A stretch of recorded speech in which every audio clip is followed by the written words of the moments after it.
এটাই শ্রেষ্ঠ। এক সাহাবী বলল, আসুমুদ্দাহার, আমি সারা বছর রোজা রাখবো, রোজা ভাঙবো না। আরেক সাহাবী বলল, আ'তাজিলুন নিসা, আমি আমার বউয়ের কাছে যাব না, আজীবন বৈরাগ্য জীবন যাপন করব। আরেক সাহাবী বলল, উসল্লিল লাইলা কুল্লাহ, সারা রাত তাহাজ্জুদ পড়ব, ঘুমাবো না। এই কথা শুনে বিশ্বনবী রেগে গেলেন।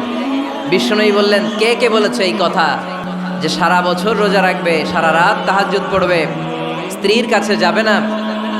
ইন্নী আখশাকুম লিল্লাহি ওয়া আতকাকুম লাহু, নিশ্চয় আমি তোমাদের চাইতে আল্লাহকে বেশি ভয় করি। আমি বিশ্বনবী সবচেয়ে বড় মুত্তাকি, আমি বিশ্বনবী সবচেয়ে বড় বুজুর্গ, আমি বিশ্বনবী সবচেয়ে বড় আল্লাহওয়ালা। তো আমি এত বড় আল্লাহওয়ালা হয়ে আমি 11 জন স্ত্রী রেখেছি, আমি এত বড় আল্লাহওয়ালা হয়ে রাতে তাহাজ্জুদও পড়ি, আবার কিছু অংশ ঘুমাই। আমি এত বড় আল্লাহওয়ালা হয়ে বছরে কিছু সময় রোজা রাখি, মাঝে মাঝে রাখি না। তা আমি ব্যালেন্স করে জীবন ধারণের পরে আমার আল্লাহওয়ালাগিরিতে কোনো সমস্যা হয় নাই, আমার নবী হতে সমস্যা হয় নাই। তোমাদের সমস্যা হলো কেন? তোমরা কোত্থেকে এটা শিখেছো? আমি বিশ্বনবী যেটা শিখিয়েছি এটাই ফাইনাল, এর চেয়ে শ্রেষ্ঠ কোনো কাজ আর হতে পারে না। চিল্লায় বলেন ঠিক কিনা?